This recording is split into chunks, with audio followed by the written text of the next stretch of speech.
What's up, everybody? My name's Chance, and today we're going to be playing some proliferating flyers, or Azorius Proliferate, whatever you want to call it, however you want to call it. Alrighty, so Andy McCoy, what are you going to do? You got 3 5/5s, Indestructible Vigilance coming at you. Resplendent Griffin, and we do have Ascension, so that's actually fantastic. So that's 2 creatures now that will have counters on them. So yeah, I got the idea for this deck. Somebody commented on my last video and said they were thinking about doing a Simic Proliferate and with, you know, going wide with tokens and all that. And I started trying to build that, and then I kind of broke into this. The idea mostly is to obviously get down flyers, Pteramander, Healer's Hawk, Stormfleet Aerialist, cards you don't see very often, and there's probably a good reason for. Flux Channeler, Guildpact Informant, Resplendent Griffin, so some fun things for sure. So yeah, we're gonna go and hop into the deck or the deck breakdown, and then right into the game. But before we do, I'd like to go ahead and say, if y'all have any suggestions for this deck, future decks, or past decks, be sure to leave a comment down in the comment section below. If you're new here, consider subscribing. We try to play fun decks on the channel and try to have fun in general, even if we're playing a more competitive deck. And yeah, leave a like if you enjoy the video. So, kicking us off, we're gonna have 3 copies of Healer's Hawk, 1/1 flying lifelink creature. Just pretty standard, pretty good. Again, we're trying to play flyer, so it fits right into what we're trying to do here. Excuse me, voice crack. 3 copies of Pteramander, 1/1 flyer that you can pay 8 mana and adapt 4. Furthermore, the adapt ability costs 1 less for each instant and sorcery we have in the graveyard, and we have a fair amount of instants and sorcery, so you know, most of the time you won't be paying 8. But it is a way to put counters on it innately, so works wonders with, let me put my phone over there, works wonders with your proliferation. So yeah, moving us down, we have 4 copies of Grateful Apparition. This card reads, whenever it deals combat damage to a player or planeswalker, proliferate. It is a flying 1/1, so unfortunately it is only 1/1, so it is very, very easy to remove, but yeah, if it sticks, it's good. So, moving us down, we have 4 copies of Chart a Course. Draw 2 cards, then discard a card unless we attacked with a creature. Obviously, we're going to be trying to swing in every turn, so yeah, basically just draw 2 cards. Then we have 4 copies of Contingency Plan, draw a card, and Proliferate. 2 copies of Favorable Winds, which I've actually thought about taking that out, and there was a +1/+1 counter, I believe, for either 1 or 2 mana in the white. Yeah, put a +1/+1 counter on each of up to 2 targets. I think that'll be a little bit better than Favorable Winds and keep the deck lower to the ground. But yeah, it just helps you kick off your proliferation there. Moving us down, we have 4 copies of Unbreakable Formation. Speaking of things to kick off your proliferation with, this card puts a +1/+1 counter and gives all your creatures vigilance so long as you cast it during your turn, as well as making them all indestructible. You can cast it at instant speed and give them all indestructible, but you won't get the first 2 effects, so you know, what's the point? No, it is good against Kai's Wraths and Cleansing Novas, all that kind of stuff. So if you have 2 in hand, you know, maybe don't spend both of them. Keep 1 back as a means of defending. You can also play Dive Down in this deck if you'd like. Dive Down is an excellent card to keep your creatures alive, and it is in the color scheme. So if y'all wanted to, say, lose the Chemister's Insight, you could make the deck really low to the ground and just put 2 copies of Dive Down in there, or even minus out 2 copies of Chart a Course and throw in, well, I guess we'd need to type it in, right? Throw in 2 copies of Dive Down, as it is some pretty excellent. Again, this deck is very very changeable, but it's a fun one for sure. So where was I at? Flux Channeler, I believe. Whenever you cast a non-creature spell, proliferate. Pretty simple, right? So all of our instants, sorceries, and enchantments, if we had any enchantments, would cause us to proliferate. So pretty alright. You don't want to have this card down and have 0 flyers and 0 counters out, otherwise it's a bit of a dud. You're paying 3 mana for a 2/2 at that point. Speaking of duds, Guildpact Informant. I don't know how I feel about this card. It's 3 mana for a Grateful Apparition, basically. Literally the exact same effect and everything. 1/1 flying whenever it deals combat damage to a player or planeswalker. Proliferate, so you know. There it is. I have it in the deck because I feel like Grateful Apparition is a great flying creature, so I'm thinking maybe 2 more copies of it, even if it does cost, you know, 1 more mana. Should be alright, but yeah, we'll have to see. I haven't tested this deck all that much. I played 4 or 5 games this morning, won 3 of them, which they felt like wins, but they also kind of felt like flukes because, you know, I'm playing flyers. So sometimes you just get down a flyer and you proliferate it up, and your opponent's like, all right, I've seen enough. So we'll continue testing and move on with the deck. Moving us down, we have 3 copies of Resplendent Griffin, flying, and whenever you become ascended, whenever Resplendent Griffin attacks, if you have City's Blessing, which is becoming ascended, or whatever you want to call it, put a +1/+1 counter on it. So it has an innate way to gain counters, which can help with Proliferate, and getting to City's Blessing is not that difficult considering a lot of your flyers are very, very cheap. Moving us down, we have 1 copy of Ajani, Adversary of Tyrants, another way to kick off our proliferation stacks, if you want to call them that. +1, we can put a for a +1 on him, we can put a +1/+1 counter on each of up to 2 target creatures, and then for -2, we can return target creature card with converted mana cost 2 or less from your graveyard to the battlefield, which is excellent for getting back Grateful Apparitions, Pteramanders, Healer's Hawks, you know, all of the good stuff. And then if we can manage to get them up above 7, or at least to 7, we can minus them and get an emblem. At the beginning of your end step, create 3 1/1 white creature tokens with lifelink, which is not necessarily always a game winner, but it is always fun to do. So, moving us down, we have 1 copy of Settle the Wreckage. Works well with Pteramander, works well if our opponent tries to go wide, or if they try to play things like Carnage Tyrant, we can shut it down. Then we have 2 copies of Chemister's Insight. So, y'all know how I like to style my decks, so if y'all wanted to style this a bit more efficient, I would say, I would drop out either the Charter Course or the Chemister's Insight and add in more ways to add counters to your creatures, or add in more creatures with innate counters. So yeah, but that's going to do it for the deck tech or the deck breakdown, and now we're going to hop right into some matches.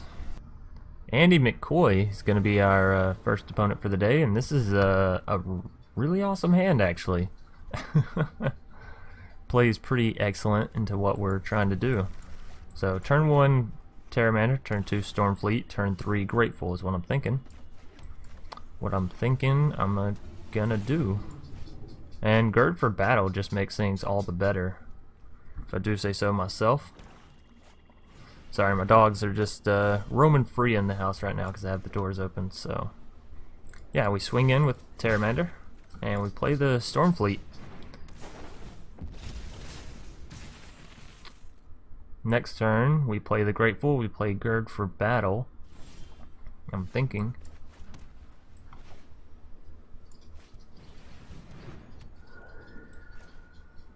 And I'm thinking we go ahead and put it on the Pteramander instead of trying to adapt him. This way we don't have to worry about it as much. And we swing in for the 4.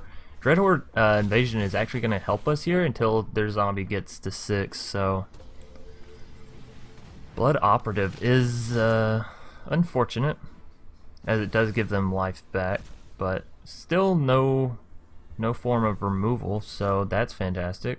We're not going to block the zombie. I'm perfectly fine with taking the 2 here. Ooh, Unbreakable Formation puts all of our units to 3/3s. Oh, this is so difficult. I want to play the other Grateful Apparition, don't get me wrong, but it may just be better to build what we have here, right? We could, of course, Contingency Plan and proliferate all of our creatures as well. And draw a card.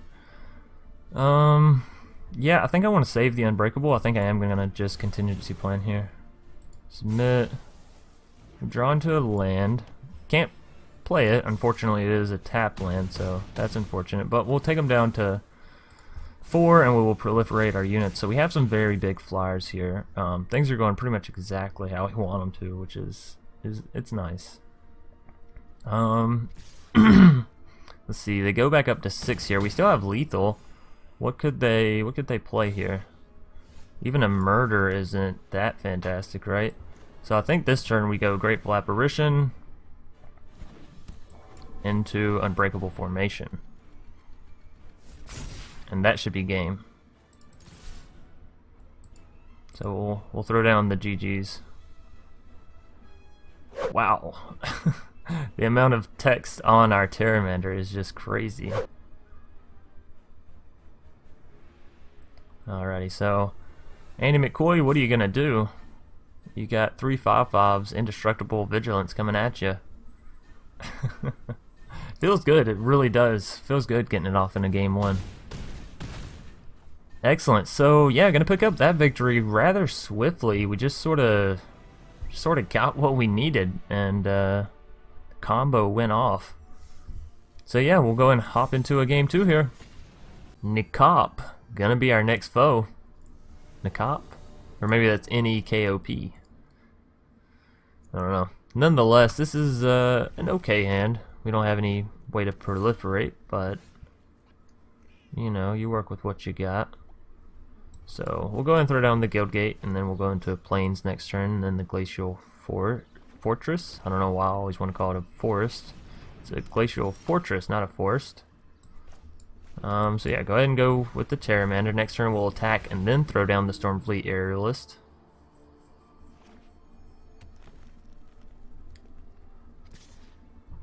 No blocks, we'll take the 1 damage, I'm okay with that. Slimefoot the Stowaway. Guildpact Informant's not the worst thing in the world, it's basically a Grateful Apparition. And we do have a creature down now that we can stack counters with. So we'll have to see how it goes. Twilight Prophet. It's gonna be a bit of a bitch for Guildpact Informant to get through that, to be completely honest. Let's see, what do we do here? What do we do? We can go and play the island. We could just Chemister's Insight, of course. But I kind of like the idea of getting down the Guildpact Informant, so if we're going to do that, we might as well get down the Healer's Hawk as well. And this way, at least if we draw into an Unbreakable Formation, we can swing in, though Guildpact Informant probably won't be getting through, as that's the one that Twilight Prophet will probably be blocking. So yeah.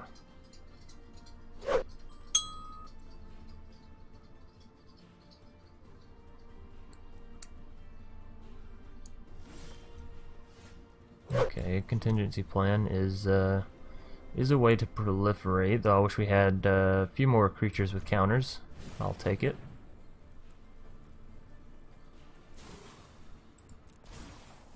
Resplendent Griffin, and we do have Ascension, so that's actually fantastic.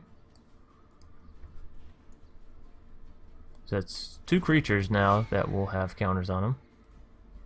And our Stormfleet just still isn't big enough, just by 1, so no attacks. Twilight Prophet, holding their ground. Though she is, I think this is a mythic card. Yeah, Twilight Prophet was a mythic. Excellent card. Excellent card. But holding us at bay is not really what you like to see, right? I guess I should start playing more removal in my decks, huh? At least four copies of removal. Okay, so now they're ascended with their Twilight Prophet. And a Sapling Migration. That's gonna hurt with the Slimefoot for sure. It's okay, because we have our... Oh. Nikop just gonna back out, actually. So game 2 going rather swiftly as well. And I guess we'll try and get into game 3. Leyline Prowler. Okay card. So yeah, on to a game 3. Ka's gonna be our 3rd foe for the day, and hopefully we can wrap this game up a little bit quicker. Sure. Seems a bit risky, but it has the potential. So let's see what our friend here has. Evolving Wilds into something. Island. Alright, so we'll go ahead and get down our guild gates while we can and have no penalty to it, because we don't really have a 1 or 2 mana creature to play. Arboreal Grazer. So they're playing some kind of land deck. Charter Course is pretty good. It is some more card draw. Hey, Stormfleet Aerialist. Now we're getting somewhere. Alright, so we'll throw down the Resplendent, which of course their Grazer will be able to block out our Griffin. But just attacking is enough to proc the Stormfleet Aerialist, so that's good. And we'll be able to play both the Aerialist and the Charter Course in the same turn. Ooh, or then there's always Grateful. So, yeah, I think we swing in. We know they're going to block, that's fine. Hopefully they don't have any combat trickery. No combat trickery. Okay, then we play the Stormfleet Aerialist and the Grateful Apparition. And now next turn we'll play Unbreakable Formation, and hopefully they don't kill our Grateful. We could have also saved the Grateful, or just played the Grateful and had mana for dive down, but we're taking a chance. We're going out on a limb here. We're gonna hope. And again, if y'all want to make this deck more competitive, add in some removal. You know, maybe remove some of the cards that I've added to just make sure the combo goes off. So like the 3 mana Grateful Apparition and Cause, just gonna scoop it out. Again, that's the thing with this deck, is a lot of the victories feel like you just win because you're playing flyers. Not necessarily because you're playing Proliferation, but just because you're playing flyers. Nonetheless, I have to get to work, so unfortunately that's the games we get for today. I'm so... that was just... Nonetheless, thanks for watching, and as always, I'll either see y'all later tonight or tomorrow. Peace.